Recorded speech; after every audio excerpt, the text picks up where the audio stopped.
Consider this. Music is number 1 in the bathroom, and movies are number 2 in the bathroom. You can do a number 1, but no matter what, when you're doing a number 2, there's always a number 1, even if it's just a tiny bit. Welcome to the video. Movies have been around since that man rode a horse in a whopping 11 frames. The very first assembly of photographs in sequential order to create a motion picture was a 2-second clip of a black man on a horse? Yes, it was. Yes, it was. Look it up. The silent era of movies usually had a live performer at the theaters, playing piano or improvising something with instruments. 1915's Birth of a Nation was the first movie to have a complete musical score written for it, although it was still played live in theaters, probably while wearing hoods. The movie Don Juan, which starred John Barrymore, Drew Barrymore's grandfather, released in 1926, became the first film to have synchronized music and sound effects on something called a soundtrack. A soundtrack is a recorded audio signal that accompanies an image, radio, television, movie, or even video games. You can even include sound effects and dialogue into this. But we most commonly know soundtracks as an album that accompanies a movie with all the songs that are included in the film. The first soundtrack to be released would be for the movie Snow White and the Seven Dwarfs in 1937. But fast forwarding about 50 years of audio technology improving and new methods of using it in film, this eventually led to some iconic songs being created due to their involvement in films. Movies began creating entire albums of original music, sometimes mixed with previously recorded songs, in order to provide music for a film, and had the opportunity to hire musicians that were perfectly fit for the tone of the film. This would include movies like Saturday Night Fever, which had the Bee Gees recording new songs like How Deep Is Your Love, More Than a Woman, Night Fever, and Staying Alive, which would become the unofficial theme song for the movie. And before Michael Jackson's Thriller came out, this album was the best-selling album in the music industry. Purple Rain, which was both the soundtrack to the movie of the same name as well as Prince's 6th studio album, included some of his most iconic songs like Purple Rain, When Doves Cry, which is my personal favorite Prince song, as well as other songs like Darling Nikki and Computer Blue, which I first heard about from the Chappelle Show sketch. Trying to play Computer Blue, Darling Picky. Top Gun's soundtrack also reached number 1 in the US charts for 5 weeks and had 2 of the biggest 80s bangers with Danger Zone by Kenny Loggins and Take My Breath Away by Berlin. Other albums included Flash Gordon, which would also be Queen's 9th studio album, the Black Panther soundtrack, which had singles like All of the Stars with Kendrick Lamar and SZA, but also provided us with this gem. I honestly could listen to that 1,000 times. And the Great Gatsby album, which had a variety of songs made for the movie, but the biggest standouts would be Young and Beautiful by Lana Del Rey, and included songs with Jay-Z, Beyonce, Andre 3000, Jack White, The XX, Florence and the Machine, and others. There would be so many iconic songs and scores that would come out from movies that at times you forget that's the original source. Songs like See You Again by Charlie Puth and Wiz Khalifa, made to honor and pay respects for the late Paul Walker. Miss you every day, dog. This song was commissioned after finding out the news of Paul Walker's passing. It was right when he passed. Yes. So he was like filming for the movie, and they were like, something happened, we need to do like a whole little redirection, and you're gonna be a part of that. So they're like, this is the last scene of the movie. I watched the scene for the second, because I already did the first verse just based off of like what they told me it was gonna be like. Okay. And then for the second verse, they were like, okay, watch the scene, and then, you know, write it based off of that. Right. And it's just supposed to be a soundtrack song. But like soon as it got on the radio, I don't know how long it took to go number 1, but it went number 1 and it stayed number 1 for like 13 weeks. Happy by Pharrell, which was made for the Despicable 2 movie. Once I was done with all that, I just asked myself one more time, like, man, how do I make a song about a guy who's just happy and nothing can bring him down? And it sort of clicked from there. My Heart Will Go On by Celine Dion, which was made for the Titanic soundtrack and is an absolute banger, and arguably her biggest song. Jim started to play the song on the piano, and he's a wonderful writer, but if I may say that, he's probably not the best singer out there. And Celine was not impressed. Not impressed with his singing. And I kept saying to Renee in the back, I was like, I'm not gonna sing that song, I don't like that song. Aerosmith's I Don't Want to Miss a Thing from the movie Armageddon, which is the band's only number 1 single. Act a Fool by Ludacris.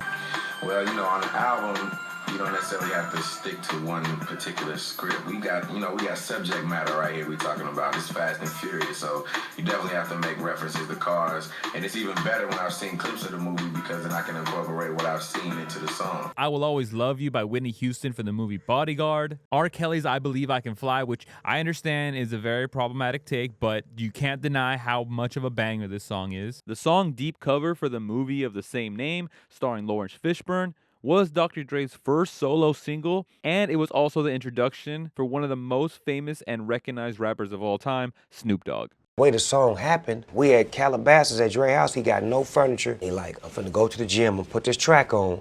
We gotta do this shit for this soundtrack. I don't even know what the fucking movie about. I want my first lines to be, tonight's the night I get in some shit. Yeah. Deep cover on the incognito tip. Boom, he leave. Suge call about 2 hours later. Doggy dog, play the shit you and Dre did. All right, boom. Boom, boom, boom, boom. Tonight's the night I get in some shit. They cut it off. Boom. All right, I'm gonna call you back. He called me back, nigga, we got the soundtrack. Nigga, finish the song up. I'm like, what's the movie about? Undercover cop that, all right, I went to jail for selling to an undercover cop. But I'm writing it for Cuz. Cuz say, You got you. I need you on there. So you was just gonna write I'm just gonna write it for him. And it was gonna be Dre's Here, I'm song. not, nigga, I'm Snoop. Who the fuck am I? Here, Cuz. Nigga like, nah, nigga. Write the second verse. Okay, creep with me. Then the third verse. How about this when I start getting vocal? How about we do it together? Right. And Radiohead's exit music for a film, which was originally created for Baz Luhrmann's Romeo plus Juliet, but was used incredibly in Black Mirror in the episode Shut Up and Dance, which if you haven't seen any Black Mirror episodes, you should definitely start with this episode. This or Striking Vipers, which is just two bros playing video games online, nothing else. Also, let's not forget the song from the movie Chariots of Fire, which if it wasn't for the electronic intro in the song, this might as well be created by Beethoven or Bach or somebody.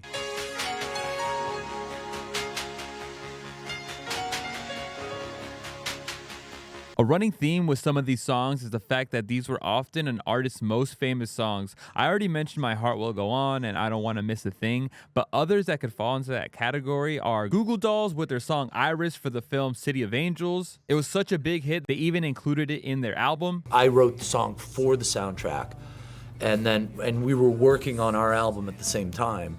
And then we thought, wow, this is a really good song. We're just gonna throw it on our record too. And then the City of Angels thing blew up out of control, and then, and Iris remained a hit. Regulators by Warren G, which was made for the movie Above the Rim and sampled the song I Keep Forgetting by Michael McDonald, which is a banger in itself. Aaliyah had her two biggest hits come from films with Are You That Somebody from Dr. Dolittle and Try Again from Romeo Must Die. Simon and Garfunkel originally wrote the song Mrs. Robinson as Mrs. Roosevelt, but changed it to match the movie, and is totally the song I would play if I ever wanted to f an old lady. Don't You Forget About Me by the Simple Minds was written for the movie The Breakfast Club, but also the song broke them in the United States, hit #1 on the Billboard charts, and became an 80s anthem. Christina Perri's 1,000 Years, which was made for the Twilight movies, is so big that people are using it for their actual wedding song in real life, and sorry to break it to you ladies, but your husbands know Edward Cullen. Gangster's Paradise by Coolio was made for the movie Dangerous Minds, and the music video even included Michelle Pfeiffer, who starred in the movie, but also led to one of the best parody songs of all time. Parody songs. That's a good idea for a video. Let me take a mental note of that. Sometimes the song is a part of the movie itself and plays a part in the plot. For example, Scotty Doesn't Know, created by the band Lustra, but performed in the movie Euro Trip by the one and only Jason Bourne. Jesus Christ, that's Jason Bourne.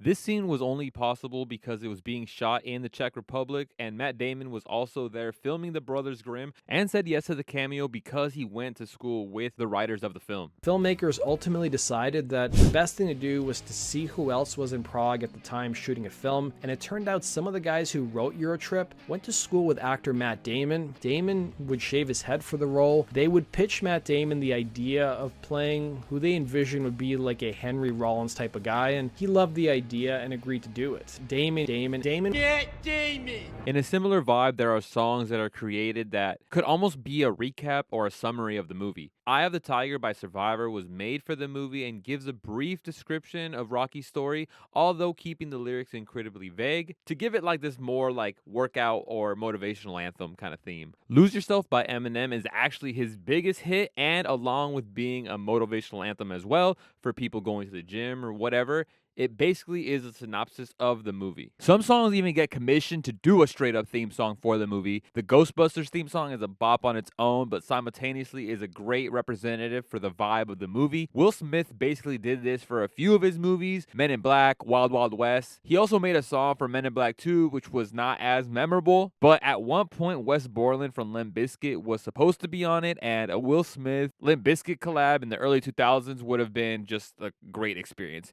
And let's not forget, he also did the theme song for his show, Fresh Prince of Bel-Air. There's also Footloose by Kenny Loggins, and I've Had the Time of My Life for the movie Dirty Dancing, which would later be used for a Sandals Resort commercial, which is the first time I ever heard it. Now, there is a series that is in a league of its own when it comes to having a theme song for your film, the sexiest British spy of all time, James Bond. The first movie, Dr. No, had the iconic theme song with the gun barrel view composed by Monty Norman and John Barry. This is basically the go-to song when referencing 007 or any spy movie thing in general. John Barry would also solo compose the next film, From Russia with Love, keeping a similar horn and string section with no vocals, which would change with the next movie, Goldfinger. The theme for this movie was performed by Shirley Bassey, who also did the theme for Diamonds Are Forever and Moonraker, and would be the first in a long list of musicians to go on and create some iconic, some lackluster also, songs for the films, which include Tom Jones, Nancy Sinatra, Paul McCartney, Duran Duran, Tina Turner, Garbage, Madonna, Adele, Sam Smith, Billie Eilish, and much more. And of course, you got musicals, movies where half the plot is directly connected to a musical number.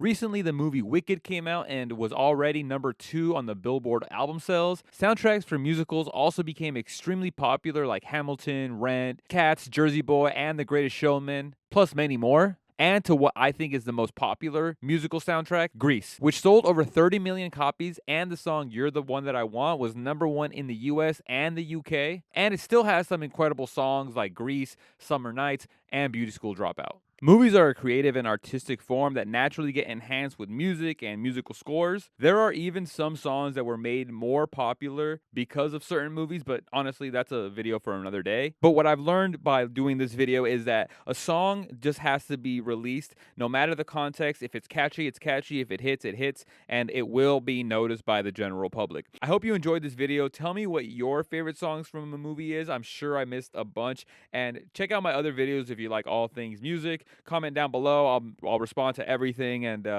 yell at me. I kind of like it. See you next time.